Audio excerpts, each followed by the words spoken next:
Mon fiancé s'est enfui avec ma demi-sœur avant notre mariage, après m'avoir profondément blessée. Ils sont revenus en demandant de l'aide. Bonjour, je m'appelle Jane, une passionnée d'histoire de 28 ans qui adore raconter des histoires. Ma vie a été un tourbillon d'émotions, rempli de moments de joie et de douleur. Laissez-moi vous raconter comment j'ai rencontré Jean, mon amoureux de l'université, et le voyage que nous avons partagé ensemble. Jean et moi nous sommes rencontrés pendant notre 2e année d'université, dans un cours d'histoire, ce qui convient parfaitement à quelqu'un comme moi qui aime le sujet. Nous avons été associés pour un projet de groupe sur les civilisations anciennes, et dès que nous avons commencé à travailler ensemble, il y a eu une connexion indéniable. Nous avons passé des heures à la bibliothèque à rechercher et à discuter de notre projet, mais bientôt nos conversations ont dévié de l'histoire vers nos vies personnelles, nos rêves et nos passions. Jean était charmant, intelligent et avait un grand sens de l'humour. Il me faisait rire comme personne d'autre ne pouvait le faire. Nous avons commencé à passer plus de temps ensemble, prenant un café après les cours, étudiant ensemble et nous promenant sur le campus. Ces petits moments sont devenus des rendez-vous, avant que nous nous en rendions compte, nous étions inséparables. Notre relation a fleuri alors que nous naviguions à travers les hauts et les bas de la vie universitaire. Nous nous soutenions mutuellement pendant les examens stressants, célébrions les réussites de chacun et créions d'innombrables souvenirs ensemble, des sessions d'études nocturnes aux voyages spontanés en voiture. Chaque moment avec Jean était rempli de joie et d'aventure. Nous avons également eu notre part de défis. Équilibrer les études, les emplois à temps partiel et les vies personnelles était difficile, et nous avons eu nos désaccords et malentendus. Mais chaque obstacle que nous avons affronté n'a fait que renforcer notre lien. Nous avons appris à mieux communiquer, à faire des compromis et à nous soutenir inconditionnellement. Après 4 ans de relation, Jean a décidé de porter notre relation à un niveau supérieur. Il m'a demandé en mariage de manière romantique, me faisant sentir comme si je vivais un conte de fées. Je rougis encore et souris chaque fois que j'y pense. C'était un beau jour d'automne, sous le vieux chêne du campus où nous avions partagé tant de moments spéciaux. Jean avait tout planifié parfaitement. Il m'a emmené à l'arbre, se remémorant notre temps ensemble et combien nous avions grandi en tant que couple. Puis, il s'est agenouillé et a sorti une bague. Mon cœur a sauté un battement quand il m'a demandé de l'épouser. Avec des larmes de joie dans les yeux, j'ai dit oui et nous étions officiellement fiancés à 23 ans. Nous étions prêts à commencer ce nouveau chapitre de notre vie ensemble et j'étais plus qu'excitée de passer le reste de ma vie avec l'homme que je croyais être mon âme sœur. Je ne savais pas que la vie avait un plan différent pour nous et que mon voyage était sur le point de prendre un tournant inattendu. Pour moi, nos fiançailles étaient comme un rêve devenu réalité. Jean et moi étions tellement excités de commencer notre vie ensemble. Nous avons passé des mois à planifier le mariage parfait. Le lieu était réservé, les invitations envoyées et chaque petit détail méticuleusement planifié. J'avais choisi ma robe de mariée de rêve et nous avions choisi un bel endroit pour la cérémonie et la réception. Tout se mettait en place. Pendant ce temps, Émilie, ma demi-sœur, a commencé à s'impliquer davantage dans nos vies. Elle a proposé d'aider avec les préparatifs du mariage et j'ai accueilli son soutien, pensant qu'elle essayait vraiment de se racheter pour le passé. Elle m'a aidé à choisir les décorations, à planifier le menu et à même organiser une charmante fête prénuptiale. Il semblait que nous devenions enfin des sœurs proches et j'étais heureuse de la voir à mes côtés pendant un moment aussi important. En parlant d'Émilie, elle a également 28 ans et nous avons grandi ensemble après que nos parents se soient mariés quand nous avions 8 ans. Grandir avec Émilie a été définitivement difficile. Bien que nous ayons le même âge, elle n'a jamais semblé m'accepter comme sœur. À l'école, elle était une source constante de stress. Émilie était une brute et malheureusement, sa cible favorite était moi. Elle se moquait de moi devant ses amis et répandait même des rumeurs désagréables à mon sujet. À la maison, ce n'était pas beaucoup mieux. Émilie trouvait des moyens de me faire sentir petite et insignifiante. Elle cachait mes affaires, me faisait des farces et faisait des commentaires méchants quand nos parents n'étaient pas là. Je sentais que je vivais un cauchemar et je me demandais souvent pourquoi elle me traitait ainsi. Nos parents ont fait de leur mieux pour gérer la situation. Mon beau-père, que j'ai toujours appelé papa, et ma mère la réprimandait et essayait de lui faire comprendre. Cela mettait vraiment ma mère dans un dilemme, car chaque fois qu'elle disait à Émilie de ne pas faire quelque chose, leur relation empirait. Ma mère ne pouvait rien faire, car Émilie ne l'avait jamais traitée comme une véritable mère. Tous deux, ma mère et mon père, ont essayé différentes méthodes de discipline, espérant que quelque chose fonctionnerait, mais Émilie semblait immunisée contre leurs efforts. Elle ignorait simplement les punitions et continuait son comportement de harcèlement. Malgré notre passé tumultueux, mes parents, en particulier mon beau-père, que je considère comme mon vrai père, ont toujours essayé de servir de médiateur et de créer un environnement familial harmonieux. Mon père biologique était parti peu après ma naissance et mon beau-père avait assumé le rôle de père de tout son cœur. Émilie, d'un autre côté, semblait toujours suivre un chemin différent, luttant pour trouver sa place dans notre dynamique familiale. Lorsque nous sommes arrivés au lycée, les choses ont dérapé. Le comportement d'Émilie n'affectait pas seulement moi, mais causait des tensions dans toute la maison. Mes parents étaient à bout. Finalement, ils ont décidé de l'envoyer dans un centre de réhabilitation pour adolescents à problème pendant notre 2e année de lycée. Ce fut une décision difficile, mais ils pensaient que c'était le seul moyen de l'aider à changer. Émilie a passé 1 an au centre de réhabilitation, et quand elle est revenue, elle semblait différente. Elle s'est excusée pour toute la douleur qu'elle m'avait causée et a promis qu'elle avait changé. Elle a dit que le temps passé loin lui avait donné une nouvelle perspective et qu'elle voulait se racheter. J'étais sceptique, mais pleine d'espoir. Je voulais croire qu'Émilie avait vraiment changé, alors j'ai décidé de lui pardonner. Nous étions sur le point d'aller à l'université et je pensais que cela pourrait être un nouveau départ pour nous deux. Pendant un certain temps, les choses semblaient meilleures. Émilie était plus gentille avec moi et nous avons commencé à construire une amitié tentante. Nous bavardions de temps en temps et passions même du temps ensemble pendant les vacances. Il semblait que nous devenions enfin les sœurs que j'avais toujours espéré que nous pourrions être. Mais, comme je le découvrirai plus tard, cette paix fut de courte durée et la confiance que j'avais placée prudemment en Émilie serait brisée de la manière la plus dévastatrice possible. Étant l'optimiste que je suis, j'ai choisi de lui pardonner, espérant que nous pourrions enfin créer un lien fraternel. Je ne savais pas que cette paix temporaire serait bientôt détruite par une trahison inimaginable. C'est ici que commence mon histoire, avec mon cœur plein d'espoir, des liens familiaux compliqués et un mariage imminent qui promettait un nouveau départ. Mais, comme vous le verrez, la vie a une façon de lancer des courbes inattendues. Une semaine avant le mariage, mon monde s'est effondré. Gina DeSparrow. Au début, j'étais inquiète qu'il lui soit arrivé quelque chose de terrible, mais j'ai vite découvert la vérité choquante. Jean s'était enfui avec Émilie. Ils sont partis sans dire un mot, me laissant le cœur brisé et humilié. Jean a laissé une lettre. Lorsque je l'ai ouverte, mes mains tremblaient. Dans cette lettre, il avouait qu'il avait une liaison avec Émilie depuis des mois. Chaque mot était comme une dague dans mon cœur. Il écrivait qu'il s'était rendu compte qu'il ne pouvait pas continuer avec notre mariage parce qu'il était vraiment amoureux d'Émilie. Il disait que m'épouser serait un mensonge et injuste pour tout le monde impliqué. La partie qui m'a vraiment surprise, c'est quand il a affirmé que l'univers m'avait utilisé pour le mener à son véritable amour, Émilie. L'audace de cette déclaration m'a laissé sans voix. Il décrivait leur connexion comme quelque chose de cosmique, destiné. C'était comme s'il essayait de romantiser sa trahison, comme si cela la rendait moins douloureuse pour moi. Jean a continué en disant qu'il croyait que notre relation n'était qu'un tremplin pour le mener à Émilie. Il me remerciait pour tous les bons moments que nous avions partagés et exprimait une gratitude tordue pour notre temps ensemble, affirmant que, finalement, cela l'avait conduit à sa véritable âme sœur. En lisant ces mots, j'ai ressenti un mélange de colère et de chagrin. Comment pouvait-il être si cruel et égoïste? Comment Émilie, ma propre demi-sœur, pouvait-elle accepter cela et me tromper pendant des mois? La trahison allait au-delà de ce que je pouvais imaginer. Ma réaction initiale a été de totale incrédulité. J'ai lu la lettre plusieurs fois, espérant avoir mal compris, mais la vérité douloureuse était claire. Jean et Émilie avaient planifié cela ensemble et avaient choisi de détruire mon monde sans aucun respect pour mes sentiments. Ce fut une trahison si profonde qu'elle m'a laissé remettre en question tout ce que je croyais savoir sur l'amour, la confiance et la famille. Je ne savais pas comment réagir ni quoi faire ensuite. Le mariage était annulé et je ramassais les morceaux de mon cœur brisé. J'ai passé les semaines suivantes dans une sorte de brouillard, mangeant à peine ou dormant à peine. Mes rêves d'un avenir heureux avec Jean s'étaient évanouis et il ne me restait que de la douleur et de la confusion. Quand Jean et Émilie se sont enfuis, ils n'ont pas seulement dévasté moi, mais aussi nos familles. Les parents de Jean étaient mortifiés par les actions de leur fils. Ils se sentaient tellement honteux qu'ils ont insisté pour couvrir toutes les dépenses du mariage. Ils se sont excusés profusément et ont essayé de réparer les choses de toutes les manières possibles. Ils étaient embarrassés et profondément désolés pour ce que Jean avait fait. De mon côté, mes parents étaient furieux, surtout mon beau-père, qui a toujours été comme un vrai père pour moi. Il ne pouvait pas croire qu'Émilie, qu'il avait élevée comme sa propre fille, pouvait me trahir de manière si terrible. Il était tellement en colère qu'il a sérieusement envisagé d'engager un détective privé pour retrouver Jean et Émilie, obtenir des réponses et peut-être même les ramener pour qu'ils fassent face aux conséquences. La colère de mes parents reflétait ma propre douleur, et leur soutien était un petit réconfort pendant un moment si douloureux. Quant à moi, la trahison était si écrasante que j'ai eu une dépression émotionnelle totale. Je ne pouvais ni manger, ni dormir, ni me penser clairement. Les rêves et les plans que j'avais pour mon avenir avec Jean étaient en ruine, et il ne me restait que de la douleur et de la confusion. J'ai eu besoin de thérapie pour faire face au traumatisme. Parler à un professionnel m'a aidé à traiter mes sentiments et à commencer à guérir. Ce fut un voyage lent et douloureux. Je me suis complètement retirée de la vie sociale.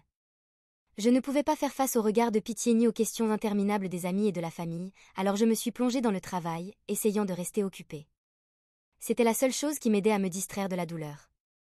Je me suis lancée à fond dans mon travail, travaillant de longues heures pour occuper mon esprit. Ce n'était pas la manière la plus saine de gérer les choses, mais à ce moment-là, c'était la seule façon de survivre. La combinaison de la thérapie et de rester occupée avec le travail m'a graduellement aidé à commencer à reconstruire ma vie. Bien que je sentisse que je ne faisais que passer par les mouvements, jour après jour, j'ai commencé à me sentir un peu plus forte. Mise à jour sur ma vie, après le choc et la douleur de la trahison de Jean, ma vie a pris une nouvelle direction. Mon beau-père, voyant combien j'étais dévastée, a décidé de me confier l'entreprise familiale, un rôle qui était à l'origine destiné à Émilie. C'était une grande responsabilité, mais il croyait en moi et voulait me donner quelque chose de positif sur lequel me concentrer. Au début, j'étais hésitante. J'avais un diplôme en histoire, pas en affaires, et je n'étais pas sûre de pouvoir gérer cela. Mais mon beau-père m'a assuré que je pouvais apprendre et qu'il serait là pour me guider.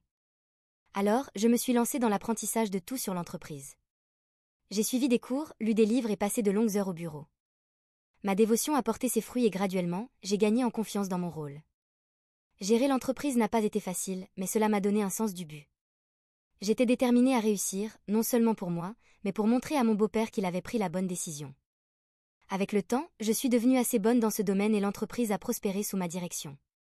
Mes parents étaient fiers et je ressentais un sentiment de réalisation renouvelé. Alors que la gestion de l'entreprise familiale me gardait occupée, je savais aussi que j'avais besoin de guérir émotionnellement. La thérapie a joué un rôle crucial dans ma récupération. Mon thérapeute m'a aidé à traiter la trahison et à travailler à travers mes sentiments de colère, de tristesse et de perte. Ce fut un long voyage, parfois douloureux, mais graduellement, j'ai commencé à me sentir plus moi-même à nouveau. À mesure que je commençais à guérir, j'ai également commencé à redécouvrir mes intérêts et à reconstruire ma vie sociale. J'ai adopté de nouveaux passe-temps comme la peinture et la randonnée, ce qui m'a donné une sortie créative et m'a aidé à me détendre. J'ai renoué avec de vieux amis et j'ai fait un effort pour rencontrer de nouvelles personnes. Peu à peu, mon cercle social s'est élargi et j'ai commencé à ressentir un sentiment de communauté et d'appartenance à nouveau. À travers tout cela, j'ai réalisé que j'étais plus forte que je ne l'avais jamais imaginé. La trahison avait été un coup dévastateur, mais elle ne me définissait pas. J'ai trouvé de nouvelles passions, construit de nouvelles relations et créé une vie dont j'étais fière. Avancer n'était pas facile, mais c'était possible et j'étais déterminée à tirer le meilleur parti de ma deuxième chance d'être heureuse. Nouvelle mise à jour sur Émilie et Jean. Après s'être enfuie et m'avoir laissé le cœur brisé, le conte de fées d'Émilie et Jean ne s'est pas déroulé comme prévu. J'ai appris leurs problèmes par ma mère et mon père, qui se sont tenus informés par le bouche à oreille. Un jour, pendant un dîner en famille, mes parents m'ont fait asseoir et m'ont raconté tout ce qu'ils avaient entendu. Apparemment, Émilie et Jean faisaient face à des problèmes financiers constants. Jean ne pouvait pas garder un emploi stable, passant d'un travail à l'autre, et Émilie, qui avait quitté son emploi pour suivre Jean, trouvait presque impossible de réintégrer le marché du travail. Les lacunes dans son CV, ainsi que la mauvaise réputation qu'ils avaient gagnée, rendaient difficile de trouver un emploi décent.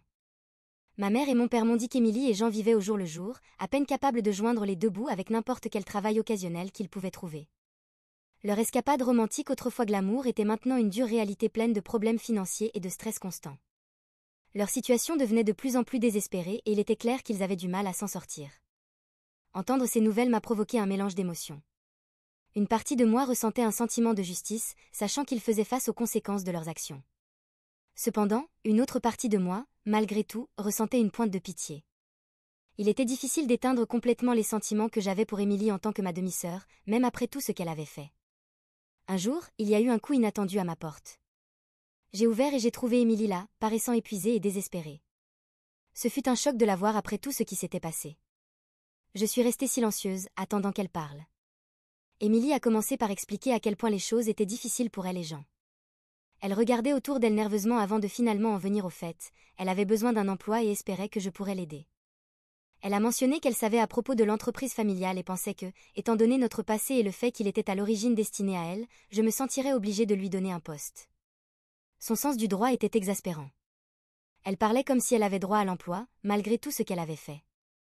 Je sentais ma colère monter, mais j'ai essayé de rester calme. Je lui ai dit fermement que je ne pouvais pas et ne voulais pas l'aider. L'entreprise fonctionnait bien sous ma direction et je ne voulais pas de quelqu'un en qui je ne pouvais pas avoir confiance travaillant là-bas. Le visage d'Émilie s'est affaissé et elle a commencé à implorer, me rappelant notre passé commun et à quel point elle était désespérée. Mais j'ai maintenu ma position. Je lui ai expliqué que ses actions avaient des conséquences et qu'elle ne pouvait pas simplement revenir dans ma vie et s'attendre à ce que je résolve ses problèmes. Elle avait pris ses décisions et maintenant, elle devait en supporter les conséquences. J'ai terminé la conversation en lui disant qu'elle devait chercher de l'aide ailleurs et j'ai fermé la porte en ressentant un mélange de colère et de soulagement. Ce fut une confrontation difficile, mais je savais que j'avais fait la bonne chose en me défendant et en protégeant ce pourquoi j'avais travaillé si dur. Après que je me sois refusée à aider Émilie, elle ne l'a pas bien pris. Au lieu d'accepter ma décision, elle a commencé à causer des perturbations à mon bureau. Elle se présentait sans prévenir, criant et faisant une scène devant mes employés et clients. C'était embarrassant et perturbant. J'ai essayé de gérer cela discrètement au début, espérant qu'elle arrêterait, mais Émilie continuait à revenir, chaque fois plus agressive. Il était évident qu'elle n'allait pas reculer. J'ai décidé de consulter mes parents à propos de la situation. Ils ont été solidaires et m'ont encouragé à me protéger ainsi que l'entreprise. Finalement, après une explosion particulièrement mauvaise, où Émilie a commencé à frapper aux portes du bureau et à crier des accusations, j'ai su que je n'avais pas d'autre choix. J'ai appelé la police. Ce fut une décision difficile, mais j'avais besoin d'arrêter son harcèlement pour le bien de ma santé mentale et de mon entreprise. Quand la police est arrivée, elle a rapidement évalué la situation et a emmené Émilie. Elle a été accusée d'intrusion et de trouble à l'ordre public. Les accusations étaient mineures, mais elles envoyaient un message clair que son comportement était inacceptable. Émilie n'a pas bien pris son arrestation. Elle a confronté nos parents, furieuse qu'ils aient pris mon parti. Elle les a accusés de toujours me favoriser et de la traiter injustement. Mon beau-père lui a dit fermement qu'elle avait provoqué cela elle-même et qu'il soutenait ma décision d'appeler la police. Ce fut déchirant de voir notre famille divisée de cette manière, mais mes parents sont restés à mes côtés, renforçant que j'avais pris la bonne décision pour ma sécurité et le bien-être de l'entreprise. Après son arrestation, Émilie a décidé de quitter la ville. Elle a compris que rester ne ferait qu'entraîner plus de confrontations et de problèmes juridiques. Son départ a apporté un soulagement temporaire. Pour la première fois en semaine, je pouvais aller au travail sans craindre qu'elle n'apparaisse et ne cause une scène. En réfléchissant à tout ce calvaire, j'ai ressenti un mélange de culpabilité et d'empathie. Malgré tout ce qu'elle avait fait, Émilie restait ma demi-sœur. Je me demandais s'il y avait quelque chose de plus que j'aurais pu faire pour l'aider sans compromettre mon propre bien-être. À la fin, j'ai décidé que mon propre bien-être et la santé de l'entreprise familiale devaient passer en premier. Bien que je ressente de la peine pour Émilie, je savais que permettre son comportement ne ferait que causer plus de mal. Je me suis proposé de me concentrer sur ma propre croissance et sur l'entreprise, en maintenant une barrière ferme entre nous. Cependant, je suis restée ouverte à l'idée de l'aider éventuellement à l'avenir, mais seulement si elle montrait un changement sincère et de la responsabilité. Avec Émilie partie, j'ai enfin pu respirer et planifier l'avenir. J'ai continué à investir dans l'entreprise familiale, la rendant encore plus prospère. Je me suis également concentrée sur ma croissance personnelle, continuant la thérapie et explorant de nouveaux intérêts. J'ai renoué avec des amis, fait de nouvelles rencontres et lentement reconstruit ma vie sociale. L'expérience m'avait rendue plus forte et résiliente. J'étais déterminée à aller de l'avant, laissant le passé derrière moi. Jean et Émilie ont finalement trouvé leur chemin, bien que non sans difficulté. Ils sont restés à distance, choisissant de vivre leur vie loin de notre famille. Mes parents et moi avons maintenu une perspective prudente mais optimiste, leur souhaitant le meilleur tout en gardant nos distances. Quant à moi, tout allait mieux. Après avoir pris en charge l'entreprise, j'ai découvert un sens de l'indépendance et de la satisfaction que je n'avais jamais connu auparavant. Il y a une bonne nouvelle que j'aimerais partager. Finalement, j'ai rencontré quelqu'un de nouveau, un homme charmant nommé Charles. Nous nous sommes rencontrés lors d'une conférence d'affaires où il donnait une conférence sur l'entrepreneuriat. Sa passion et son intelligence ont immédiatement attiré mon attention. Après sa présentation, je me suis approchée de lui pour discuter de certaines des idées qu'il avait partagées et nous avons fini par parler pendant des heures. C'était facile et naturel, comme si nous nous connaissions depuis des années. Charles était différent de toute personne que j'avais jamais rencontrée. Il était gentil, compréhensif et vraiment intéressé par moi en tant que personne. Nous avons commencé à sortir lentement, prenant notre temps pour nous connaître. Il était patient et respectueux, comprenant que j'avais besoin d'avancer à mon propre rythme après tout ce que j'avais traversé.